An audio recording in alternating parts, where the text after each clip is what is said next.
In 1953, the United Nations Educational, Scientific and Cultural Organization, UNESCO, published a set of guidelines for the standardization of history education worldwide. The document is real. It is in the public record. It recommended that member nations align their history curricula to a set of agreed-upon frameworks for how human history should be taught, organized, and presented to students. That document was adopted, in varying forms, by education ministries across the world, in countries that had nothing else in common, in countries that were enemies, in countries separated by oceans and languages and political systems that disagreed about virtually everything else. And in the years following that adoption, something happened in history textbooks around the world that has never been formally documented but becomes visible when you compare editions. Specific content disappeared. Not the same chapter, not the same paragraph, but the same type of content, the same categories of information, the same historical periods, the same questions, removed from curricula in country after country in the years following 1953 and replaced with a standardized framework that told the same story in the same sequence regardless of which country you were sitting in when you read it. We are not saying this was a conspiracy. We are saying it was a pattern. And patterns of this scale and this consistency do not happen without coordination. Today we are going to look at what was in those textbooks before 1950, what is absent from them after 1960, and ask the question that the pattern makes impossible to avoid. What was on the page they removed? And why did every country remove it at the same time? To understand what was removed, we first need to understand what was there, because history textbooks before 1900 looked dramatically different from what students receive today. Not just in style, in content, in the questions they asked, and in the historical periods they took seriously. Pre-1900 history textbooks in Europe and America regularly included detailed coverage of what they called the Tartarian Empire. Not as a footnote, not as a brief mention of Mongol invasions, as a major civilization, covering an enormous territory, with a documented history of architecture, governance, trade, and cultural achievement that placed it alongside Rome and Greece and Persia as one of the significant civilizations of the pre-modern world. Those textbooks included detailed maps that showed Grand Tartary as a labeled political entity covering a territory larger than modern Russia. Maps produced by the most respected cartographers of their era, Mercator, Ortelius, Bleu, and reproduced in educational materials as standard geographical fact. Those textbooks included accounts of Tartarian cities, of the architectural achievements of the civilization, of the trade networks that connected it to China on one side and Europe on the other, of the political structures that governed a territory so vast it dwarfs every modern nation-state, except perhaps Russia itself. And then, in editions produced after approximately 1920, that content begins to shrink. The maps change. Grand Tartary disappears from them, its territory redistributed among other political entities with no documented explanation for why the previous maps had been wrong. The cities disappear. The architectural achievements disappear. The accounts of the civilization's governance and trade and culture disappear. By 1960, in most standard history curricula around the world, the Tartarian Empire does not exist. It has been reclassified as a loose collection of nomadic tribes. Its territory has been reassigned. Its history has been absorbed into the histories of the nations that now occupy its former lands. And its extraordinary architectural legacy, the grand buildings that still stand across Russia and Central Asia and Eastern Europe, has been attributed to those successor nations with no explanation for how populations that were classified as nomadic managed to build structures of that scale and sophistication. The page was not removed overnight.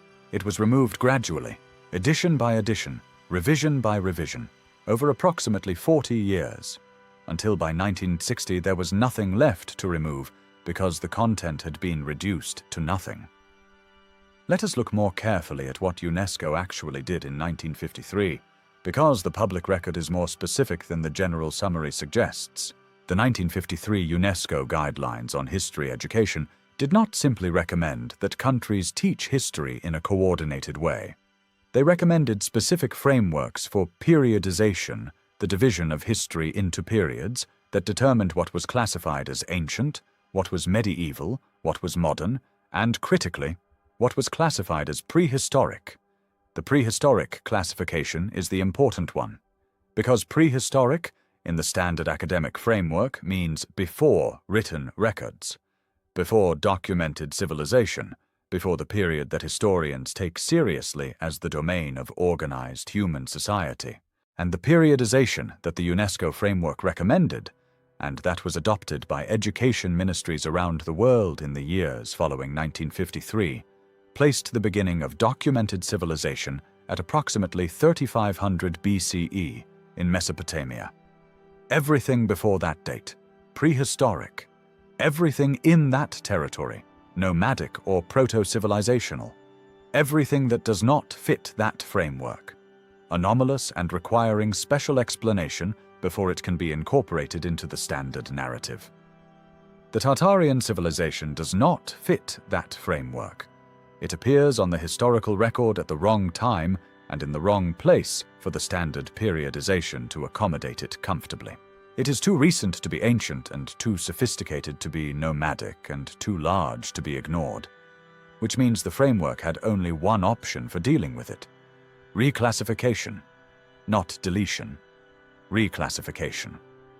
The civilization did not disappear from the record. It was reclassified as something the standard framework could accommodate. Nomadic tribes, regional cultures, the predecessors of the nations that now occupy the territory. The reclassification happened gradually, in textbook revision after textbook revision, in curriculum update after curriculum update, coordinated, whether deliberately or through the natural adoption of a shared framework, across countries that had nothing else in common. And by the time the reclassification was complete, the page was gone, not torn out, quietly rewritten until it said something different. Because the pre-1900 textbooks still exist, in libraries, in archives, in university collections. They have not been destroyed. They have simply been replaced. And when you read them, the difference between what they contain and what modern textbooks contain about the same historical periods is not subtle. The pre-1900 accounts of the Tartarian Empire describe a civilization with a specific architectural tradition.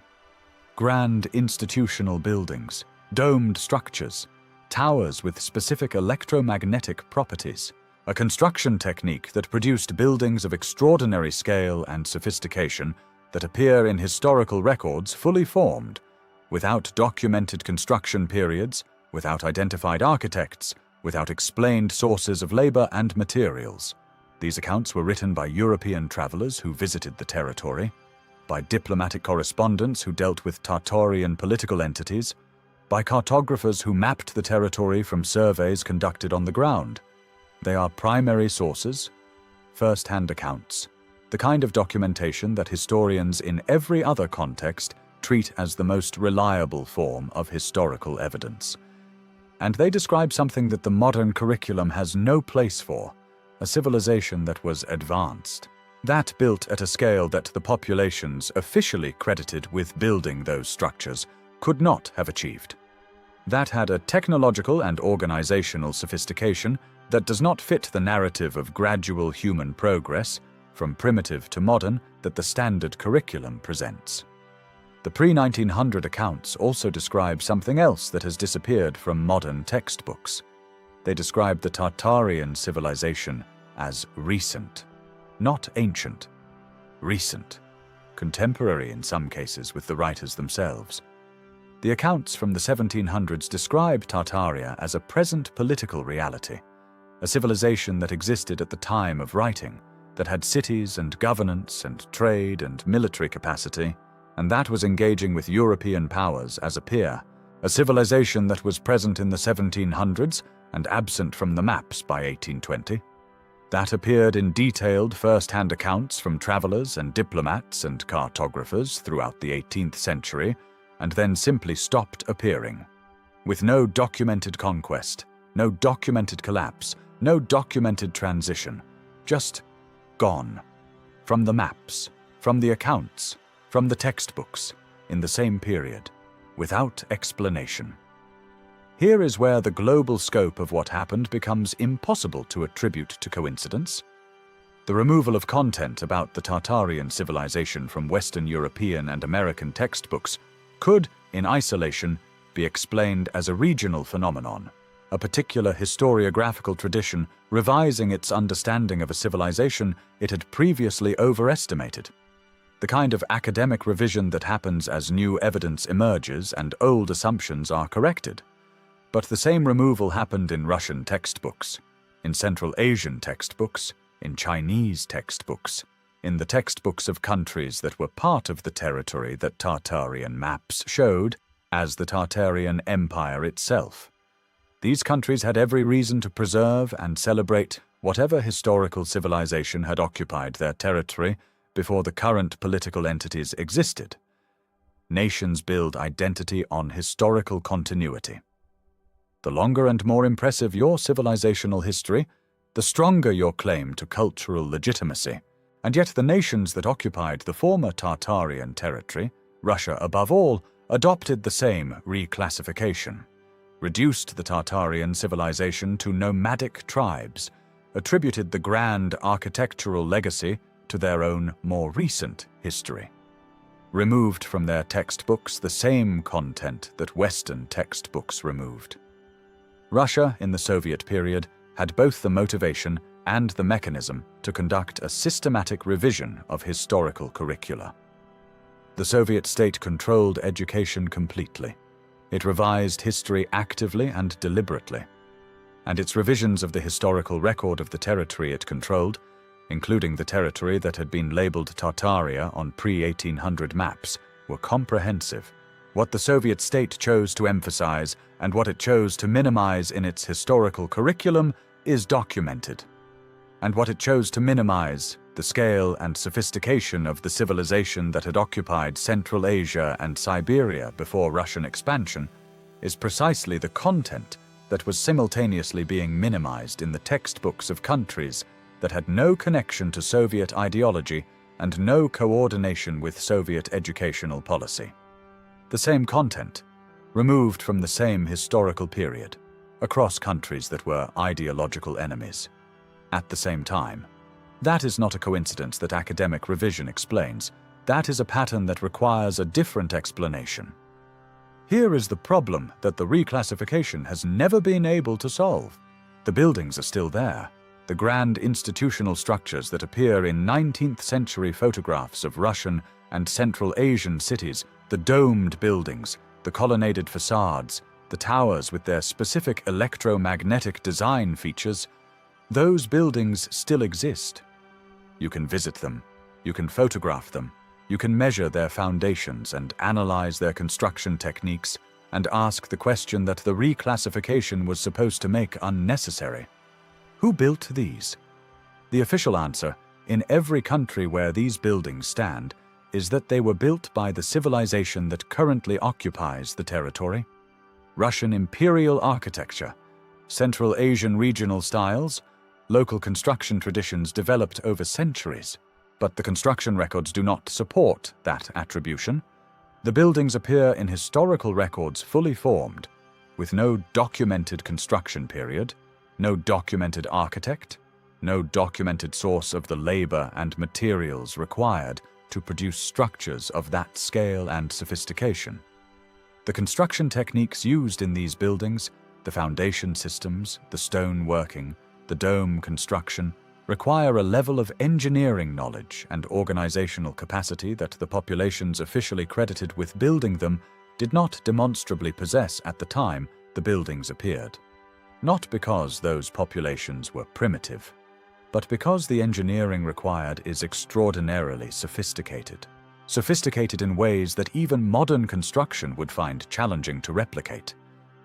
And the buildings share features, specific proportional relationships, specific foundation depths, specific tower designs that appear across the entire former Tartarian territory, regardless of the local construction traditions of the areas where they stand. Features that indicate not local development, but a single consistent architectural tradition applied across an enormous geographic area. A tradition that the pre-1900 textbooks attributed to the Tartarian civilization, and that the post-1960 textbooks attribute to whoever currently lives in the building's location, with no explanation for how the same architectural tradition appeared independently across thousands of miles and dozens of different cultures. When content is removed from a curriculum, something replaces it. The page is not left blank, it is rewritten. And what replaced the content about the Tartarian civilization in textbooks around the world is as revealing as what was removed.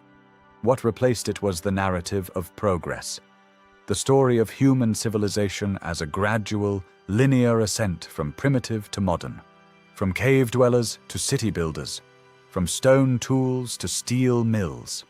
A story in which each generation builds slightly on what the previous generation achieved, and the direction is always upward, always forward, always toward greater sophistication and capability. That narrative requires a specific starting point, a moment before which humans were primitive and after which they were civilizational.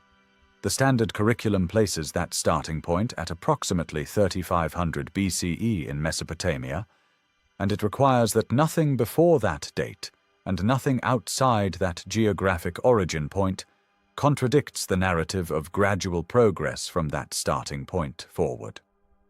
The Tartarian civilization contradicts that narrative, a civilization of extraordinary sophistication appearing in the historical record in the 1400s, not in Mesopotamia, but in Central Asia and Eastern Europe, and then disappearing from the record by 1820 with no documented explanation. That is not gradual progress. That is not linear ascent. That is a disruption, a discontinuity, a civilization that was advanced and then wasn't, a civilization that was there and then wasn't. The narrative of progress has no comfortable place for a civilization that appears fully formed and then disappears without leaving a clear successor. So the textbooks did what narratives do when they encounter inconvenient evidence. They reclassified it. They made it fit. They turned an advanced civilization into nomadic tribes and an unexplained disappearance into a gradual transition and a radical disruption into a footnote in the history of the cultures that came after. And they taught the replacement to every child in every country that adopted the standardized curriculum.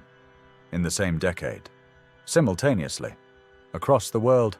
We are not going to tell you there was a room somewhere with specific individuals sitting around a table deciding what to remove from every history textbook in every country simultaneously. That kind of specific, deliberate, centrally coordinated conspiracy is not what the evidence shows. What the evidence shows is something more mundane and in some ways more troubling. A shared framework adopted by institutions that had the authority to shape educational content. A set of assumptions about what history is and how it should be taught that became so widely accepted that questioning them stopped being considered serious academic work. And a self-reinforcing system in which the textbooks taught the framework, and the framework determined what went into the textbooks. UNESCO provided the framework.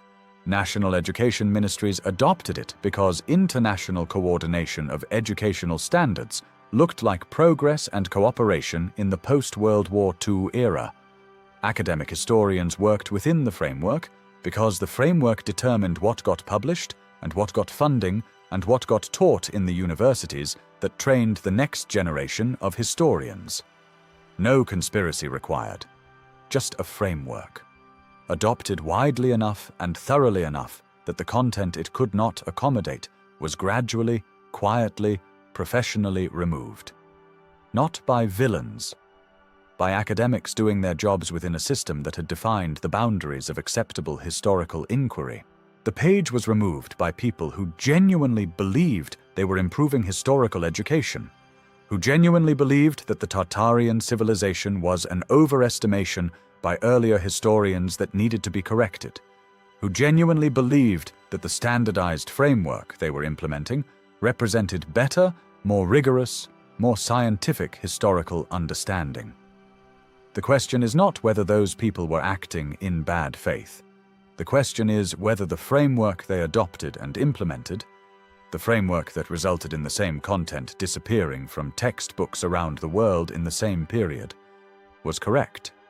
Because if the pre-1900 accounts were right, if the maps were accurate, if the buildings are what their construction techniques suggest they are, then the framework was not a correction. It was a replacement of accurate historical understanding with a simpler, more manageable narrative that left a civilization-sized hole in human history. A hole that the buildings still standing across the former Tartarian territory make impossible to fully conceal. We started this video with a UNESCO document from 1953, a real document, in the public record, recommending the standardization of history education across member nations. We are ending it with a question that the standardization makes impossible to avoid. If the pre-1900 textbooks were wrong about the Tartarian civilization, if the maps were inaccurate, the first-hand accounts were exaggerated, the architectural legacy was misattributed, then where is the correction? Where is the documented academic process that established the error and published the evidence that justified the reclassification? Academic revision is not secret. When historians correct a previous understanding, they publish the evidence. They identify the error. They explain why the previous account was wrong and provide the evidence that supports the corrected version. That documentation does not exist for the reclassification of the Tartarian civilization. The content did not disappear because new evidence proved the old accounts wrong. It disappeared because a new framework was adopted that had no place for it. And content that a framework cannot accommodate does not get corrected. It gets quietly removed. The page is gone from the textbooks. It has been gone for 70 years. The children who were taught the replacement narrative are now the teachers and the professors and the historians and the education ministers who maintain the curriculum that continues to not include it. But the buildings are still there. The pre-1900 textbooks are still there. The maps are still there. The first-hand accounts are still there. In libraries, in archives, in collections that the standardization process replaced but did not destroy. The page was removed, but the information on it was not. It is waiting in the archives of every major library in the world, in the editions that preceded the revision, in the accounts of the people who were there before the framework decided they hadn't seen what they recorded seeing. We are not telling you what to think. We are showing you what is there. And what is there, in the archives, in the buildings, in the maps, in the first-hand accounts, is a page that was quietly removed from every history textbook in every country in the same generation. Find the pre-1900 editions, read what they say, and then read what the modern curriculum says about the same period and the same territory. The difference between those two things is the page they removed. Subscribe, because next time we are going to open the archive. We are going to read the specific pre-1900 accounts, the first-hand descriptions, the diplomatic records, the cartographic surveys, and place them directly next to the modern curriculum's version of the same history. The page was removed, but we still have it.